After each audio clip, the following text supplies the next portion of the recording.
When Hector Chatwin carried Emma Gent to the car, I was already dead. And he believed every lie she'd fed him. He wouldn't even pick up my calls. Back in that basement, Emma flicked a lighter and threw it on me, but I was too flabby to move. Sienna Gent, you think you can compete with me? Her sneer cut through the dark. I'm prettier. I've got the background. You're not even in my league. So why should you get a man like him?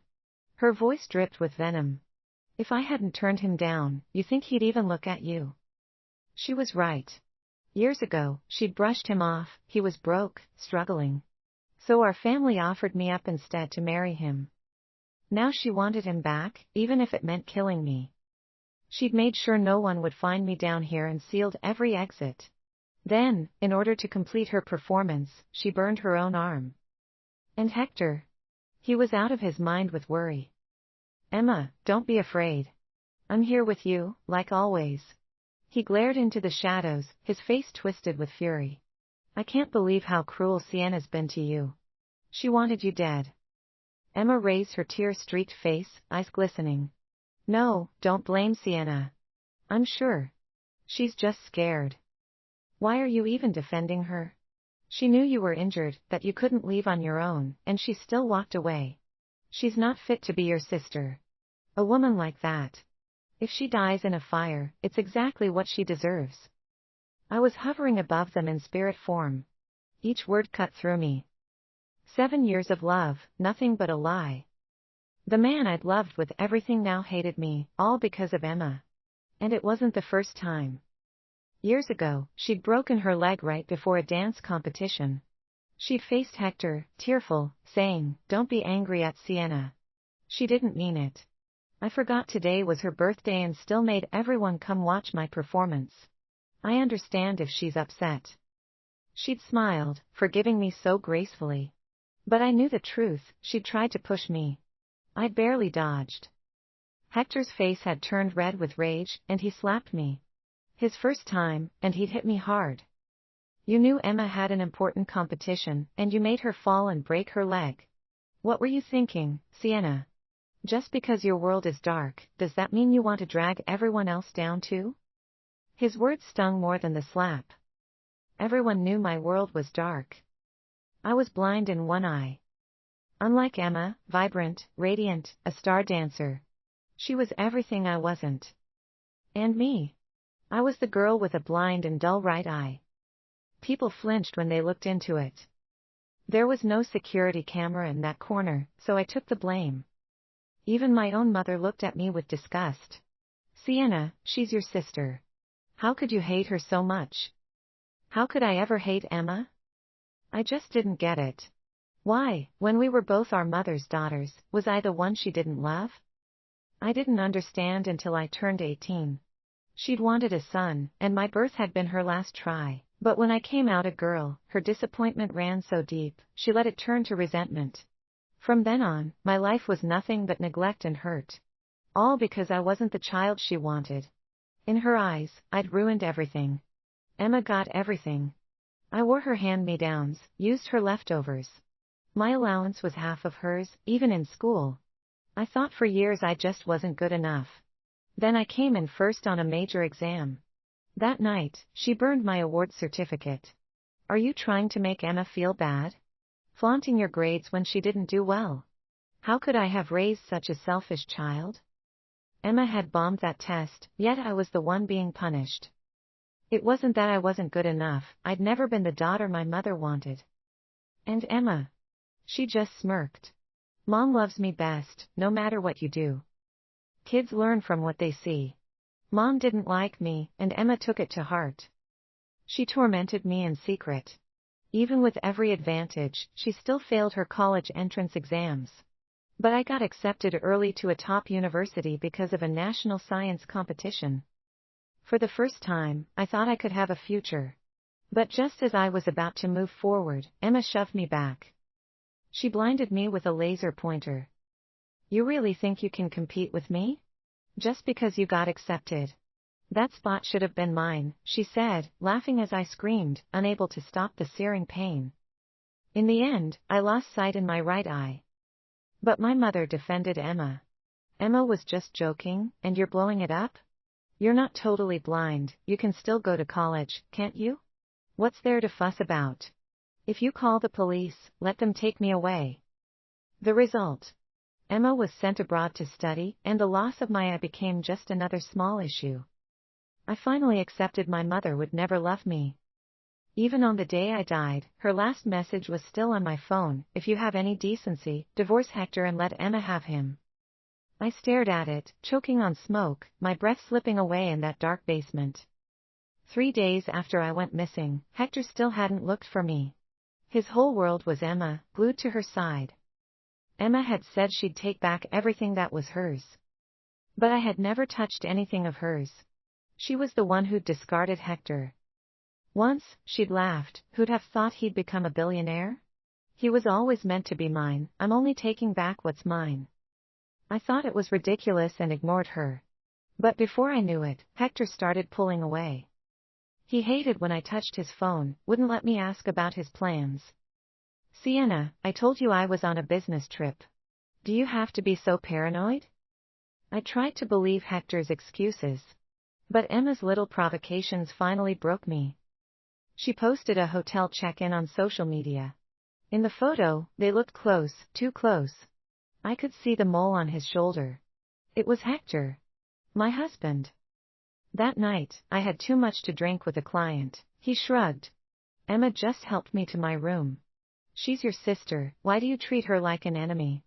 We're family. Why are you so cold and heartless? After that, he only got closer to her, choosing her over me every time. Even on my birthday, he glanced at his phone and left me alone. Maybe I should have ignored it. But I couldn't. When I finally confronted him, I'd rehearsed a dozen explanations. But the truth was uglier than I'd expected. Sienna, don't you care that Emma's sick? She's family. How can you be so cold and selfish? There's nothing going on with us, so why all the drama? Emma played the perfect victim, stepping in with a sigh. Please, don't fight. It's my fault. Hector, you should go home. I'll be fine on my own. We stood there, stiff with tension, eyes locked everywhere but on each other, and her lips curled into a slight, triumphant smile. After that, Hector barely came home. He was too busy with business trips, meetings, and chauffeuring Emma to her endless outings. They did everything together, and he kept insisting it was just him being a supportive family member. My anxiety spiraled, keeping me up at night, until I found out I was pregnant. The news sparked a glimmer of hope. I grabbed the report, ready to surprise him. But then the accident happened. I lay there, blood pooling beneath me. I desperately called Hector. He picked up, sounding irritated. Then I heard Emma's voice in the background. Hector, who is it? Come here and help me with this dress, would you? I froze, barely processing it. He muffled the phone and snapped, I'm busy. What is it? Hector, I was in an accident. I lost the baby. Sienna, are you serious? Is this some kind of game? Grow up.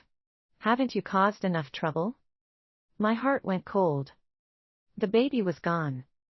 When he finally arrived at the hospital, his eyes held only reproach. If you knew you were pregnant, why were you running around like that? Emma was so worried she sprained her ankle. Can you stop being such a burden on us? He barely looked at me before rushing off to tend to Emma's ankle. In that moment, everything became painfully clear, love and indifference couldn't have been more obvious.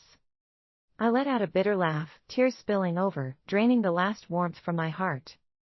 After all my desperate struggles, I sank into darkness. How foolish, to believe, even before I died, that he loved me. And even after my death, my soul drifted, unable to let go, watching helplessly as Emma destroyed my name. Hector, don't look for Sienna, she murmured tearfully. I don't want her facing the law. She's my little sister, after all. Even if she tried to burn me alive, I can't bear to see her in jail. Hector sighed. Emma, you're just too forgiving.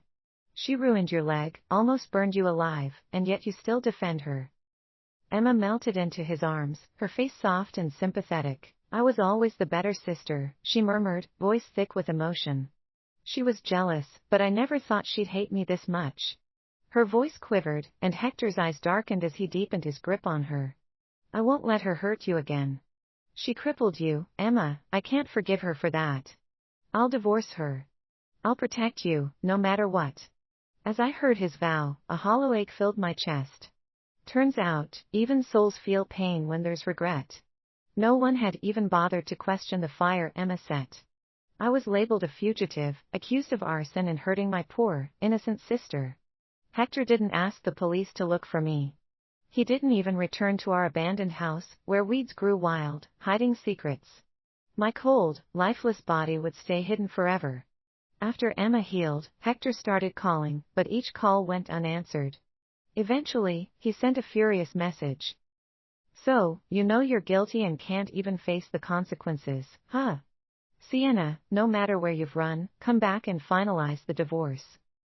Of course, I didn't respond. If I could talk, I'd tell him the divorce papers were already signed, sitting in his desk drawer. I'd arranged them after I lost our child. That day in the hospital, lying there pale and broken, I would have forgiven anything for one kind word or a single embrace. But he'd left me with only silence. In that moment, I'd let go. I met with a lawyer and set everything up. Then, on the same day, Emma reached out. Sienna, can we move past this? She'd laid out a feast, looking at me with wide, hopeful eyes. Are you still mad about your eye? That was ages ago. I was young and stupid. Can't you forgive me? I wanted to believe her, to finally have family. Maybe, if we made peace, our mother would finally love me. So I drank the wine she offered. Her smile twisted, smug. You're so naive. With you around, Hector will never be mine. You actually think you deserve to keep him? I need you gone, gone for good. She was right. No one would come looking for me. My death would stay her secret forever. But Emma, why did you go this far? All you had to do was call to him, and he'd have left me. I was never loved, never a real threat to you.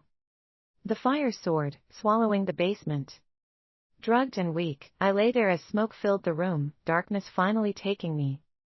For a long time, my soul drifted, lost. Then, a month later, something strange happened. It was our 7th wedding anniversary. And Hector got a message, from me. It's our 7th anniversary. We'll be together forever. I froze. How was that even possible? Wasn't I already dead?